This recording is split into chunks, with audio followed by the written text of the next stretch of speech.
बहुत से अब ये जो देवी देवता जो भगवान की बात उठ रही है, बुरा मत मानिए आप लोग, मुझे ऐसा पर्सनल लग रहा है कि ये सबसे बड़े आतंकवादी देश के लिए यही है। मैं इनसे माफ़ी चाहता हूँ, भैया भारत छोड़ दो, हमको बख्श दो, बहुत हजारों साल से तुमने हमारी सेवा किया।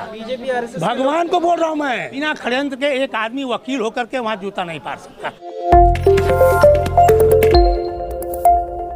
भारत देश के एक सबसे बड़े, जहाँ कहा जाए कि चीफ जस्टिस ऑफ इंडिया के ऊपर जो है एक जूता फेंकने की कोशिश की गई है, दुर्भाग्यपूर्ण है। और ये एक्चुअली सच के तो इसकी भर्त्सना जो है पूरे विश्व में हो रही है, भारत में तो हो ही रही है, पूरा विश्व के लोग इसकी जो भर्त्सना कर रहे हैं कि ये किस टाइप के लोग हैं, किस टाइप के इंसान हैं कि एक अपने ही देश के चीफ जस्टिस के ऊपर जो है तो सनातन विरोधी है, उनका ये कहना है। नहीं देखिए, सनातन विरोधी, देखिए हम बता दूं आपसे कि ये दुर्भाग्यपूर्ण है, लेकिन मैं एक चीज़ बता दूं कि मेरे समझ में ये नहीं आता है।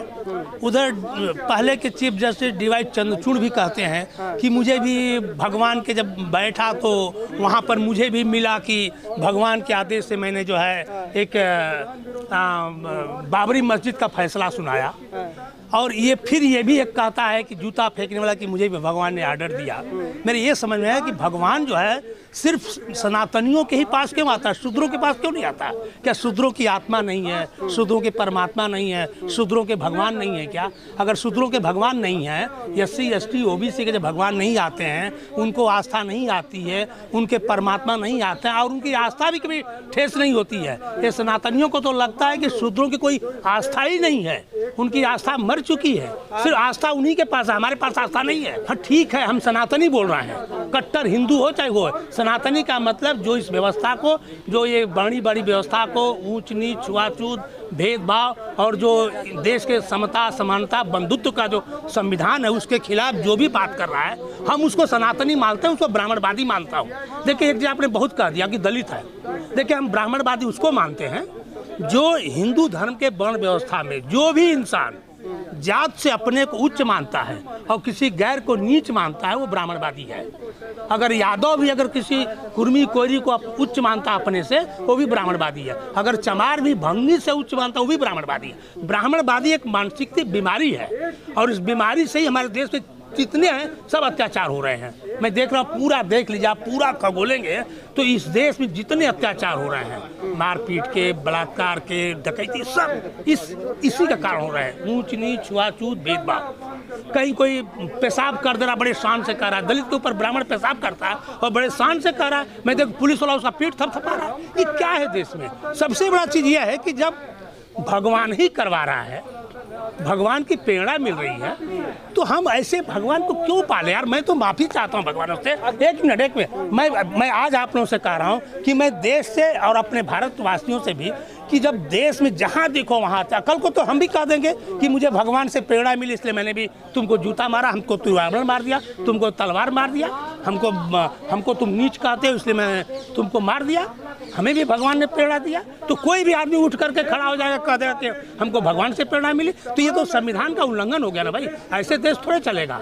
और एक चीज़ और कह देना चाहता हूँ मैं, अपमान करेंगे सजा तो मिलेगी ना। ईश्वर का अपमान करेंगे CGI सजा तो मिलेगी ना। हाँ तो CGI को सजा देखिए। हाँ एक चीज़ यहाँ और मैं एक चीज़ कहना चाहता हूँ कि CGI साहब ने जो उसको माफ़ कर दिया है, ये उनकी महानता है, एक महान पुरुष है। और वो तो कह रहे हैं मैं माफी नहीं मांगूंगा। कौन? ना मुझे कोई दिक्कत है इससे, मैंने जो बोला है मैं फिर से करूंगा अगर भगवान आदेश करेंगे। वो कभी नहीं मांगेगा। अगर कल को मान लीजिए हम लोग भी सब मिलकर उसको जूता मारे और कहें कि हमारी भी आत्मा और हमारे भी परमात्मा ने तुमको मारने के लिए कहा है, तभी जाके वो मानेगा। तब मानेगा कि नहीं मानेगा? मान लीजिए 10 लोग उसको जूता मारना शुरू करें और कहें कि हमको भी हमारा परमात्मा ने मारने को कहा है, तब क्या होगा? कल को इसी तरह हर आदमी कह दे कि मुझे भी मेरी परमात्मा ने कहा है मारने के लिए, तो बताइए उस समय क्या होगा? उसका जवाब उसके पास है? वो उससे जवाब सनातनियों के पास, किसी के पास है? हर आदमी उठ के बोलेगा कि हमारे भी परमात्मा से आया था तुम्हें मारने के लिए, तुम्हें कत्ल करने के लिए। CGI पे आरोप तो यही लगा ना, क्या नहीं, सीधे धर्म के खिलाफ जो है। अब तुम्हारा धर्म ही इतना गंदा है, खराब है, नीच है, दुष्ट है, तो उसको दूसरा क्या दोष देगा? तुम्हारा धर्म ही हर जगह जब देखो क्या खराबी है? क्या खराबी है? तो पूरा जग जाहिर है कि उसमें ऊंच नीच, छुआछूत, भेदभाव, असमानता है, सब कुछ है। असमानता तो है ना, ऊंच नीच, छुआछूत तो है ना। अगर एक इंसान दूसरे इंसान को नीच समझता है तो उसको अब कैसे हम मान सकते हैं? उसको धर्म मान सकते हैं क्या? एक इसी धर्म में एक शोषण करता है और एक शोषित है। दोनों का धर्म एक होता है। एक अत्याचारी है, एक अत्याचार सह रहा है। हम पूछा, एक अत्याचारी है, एक अत्याचार सह रहा है, दोनों हिंदू हो सकता है? एक सवर्ण है, उच्च बनता है, एक नीच बनता है, दोनों हिंदू हो सकते हैं क्या? वो बोलते हैं एक बनो। एक कैसे बनेगा?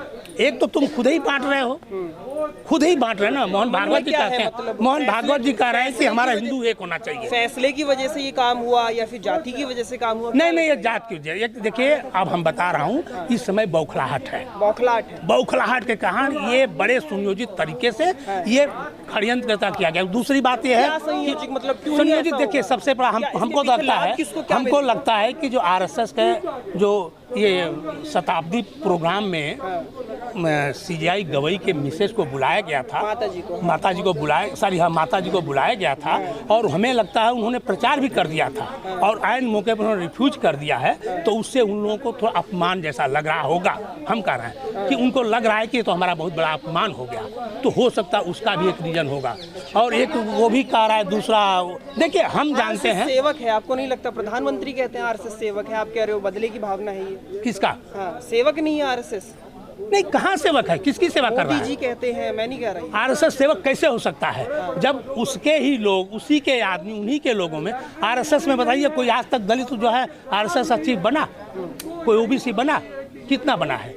तो उसको कैसे आप समझता चुनाव होता? आरएसएस में तो रजिस्ट्रेशन ही आज तक नहीं हुई है, उसका कोई संगठन ही नहीं है, कोई उसकी मान्यता ही नहीं है। ये तो एक तरह से क्या कहें, एक संगठन है, बस जबरदस्ती चल रहा है। उसको कैसे आप मानते हो? अगर आरएसएस को मानते तो दलित भी उसको मान्यता देता है ना, मोदी जी तो बैकवर्ड भी मान्यता देता ना। आते हैं तो कहते हैं कि मेरे दलित भाइयों को मत मारो, तमाम बातें उन्होंने की, तो कहीं ना कहीं देखिए, बोलने का करनी और कथनी में इनके अंतर है। कहता कुछ है, करते कुछ लोग हैं, ये बहुत बड़ा दुर्भाग्य है। मैं तो कह रहा हूँ, मैं तो इसलिए मैं उस मकसद पर हूँ कि मैं देख रहा हूँ कि बहुत से अब ये जो देवी देवता जो भगवान की बात उठ रही है, बुरा मत मानिए आप लोग, मुझे ऐसा पर्सनल लग रहा है कि ये सबसे बड़े आतंकवादी देश के लिए यही है। मैं इनसे माफ़ी चाहता हूँ, भैया भारत छोड़ दो, हमको बख्श दो, बहुत हजारों साल से तुमने हमारी सेवा किया।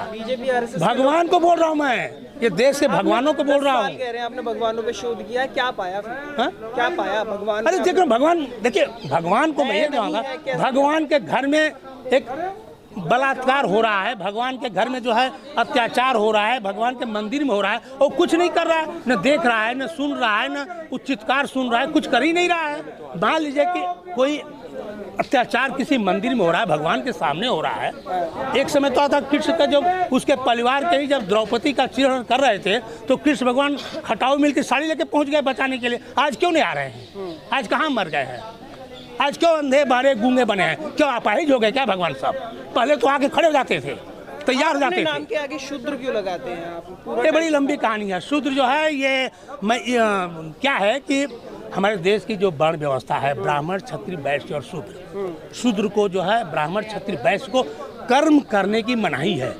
उनको कर्म किया तो अपराध है, और शूद्र जो है कर्मशील है। कर्मशील का मतलब है इंजीनियरिंग करना, रिसर्च करना, प्रोडक्शन करना, टेक्नोलॉजी पैदा करना, रिसर्च करना, बड़ी बड़ी बिल्डिंगें बनाना, रोड लाइन, पूरा शूद्र ही इस देश की धरोहर है। और सुनिए हमारी बात, पूरा शूद्र ही इस देश की धरोहर है। शूद्र ही इस भारत भूमि को बचा के रखा है। अगर शूद्र काम करना बंद कर दो, किसी को अन्न नहीं मिलेगा, सब खाए बिना मर जाएंगे। तो मैं कह रहा हूँ कि शूद्र जो है पैदाइशी, सुनिए, शूद्र जब पैदाइशी रिसर्चर हुआ करता था, इंजीनियर हुआ करता था, प्रोडक्शन करता हुआ करता था, और इसी के कारण यही शूद्र वर्ग ब्राह्मण, क्षत्रिय, वैश्य को जिलाया, खिलाया, पिलाया। हम यहाँ तक कह रहे हैं कि इनको अकर्मों को, कर्मशील का, पाखंडियों को जिलाया, खिलाया, पिलाया, वही अपने को उच्च बनाया, और जो जिलाया, खिलाया उसको नीच बना दिया। इससे मुझे दुख है, शूद्र को नीच बनाने पर मुझे तकलीफ है और दुख है। इसलिए मैं एक मिशन भी चला रखा है, इसलिए मैं मिशन चला रहा है, गर्व से को हम शूद्र है। शूद्र यह है कि उच्च है, हर तरह से उच्च है। हाँ बोलिए, सुनेंगे। हाँ बोलिए। अनिल मिश्रा जी कह रहे हैं अंग्रेजों के दलाल थे डॉक्टर अम्बेडकर। वो क्या थे? अपने को पहले बताए ना, वो देशभक्त थे क्या? मुगलों मुसलमानों के समय में कौन थे वो? पहले अपने को बता दो, बाद में दूसरे की बात करें। ये अपने कुछ बताते ही नहीं कि हम कहाँ थे। उनसे पूछिए, आप उनसे क्यों नहीं पूछते हैं कि तुम कहाँ था जब ये बाबा साहब अम्बेडकर दलाल, तुम क्या कर रहा था उस समय? अब क्या करेंगे आप लोग? सीजीआई पर जूता फेंका गया है। नहीं, हम लोग इसका विद्रोह करेंगे और इसके जवाब देंगे, घबराइए नहीं। हाँ हाँ, जहाँ भी मिलेगा मौका लेख से करेंगे, प्रतिरोध करेंगे। जो उनको जो है सबसे बड़ी चीज़, उनको जहाँ से ताकत मिल रही है, ताकत कहाँ से मिल रही है? ताकत बताइए कहाँ है? ये बड़ व्यवस्था से उनको ताकत मिल रही है। उच्चता के घमंड की ताकत है, उच्चता की घमंड की ताकत है। उन्हीं की आस्था है, उन्हीं के परमात्मा है, उन्हीं के भगवान है, उन्हीं की आस्था को ठेस लगता है। क्या शूद्रों की आस्था का ठेस नहीं है? शूद्रों हम देखिए, हम बता रहा हूँ कि हमारी आस्था नहीं है। हमारी माँ को तुमने जानवर के बराबर कर दिया, गाय के बराबर कर दिया, नदी के बराबर कर दिया, पेड़ के पत्तों के बराबर हमारी माँ को कर दिया, और हमारी माँ को तुमने जानवर बना दिया। हमें आस्था नहीं हो रही है, हमारी भी आस्था ठेस ठेस पहुँचती है। हम कहाँ जाए, किसके पास जाए? सड़कों पे उतरेंगे आप? हम जरूर उतरेंगे, लेकिन हम ही नहीं उतरेंगे, पूरा SC ST OBC समाज पूरा देश का उतरेगा इसके खिलाफ। लेकिन ये कुछ लोग बीजेपी RSS पे आरोप लगा रहे हैं कि उन्होंने ऐसा करा है। कौन? जो जूता जो फेंका गया CBI। नहीं, देखिए कौन कराए क्या कराए, ये तो जरूर है कि कोई ना कोई षड्यंत्र है। बिना षड्यंत्र के एक आदमी वकील होकर के वहाँ जूता नहीं पार सकता।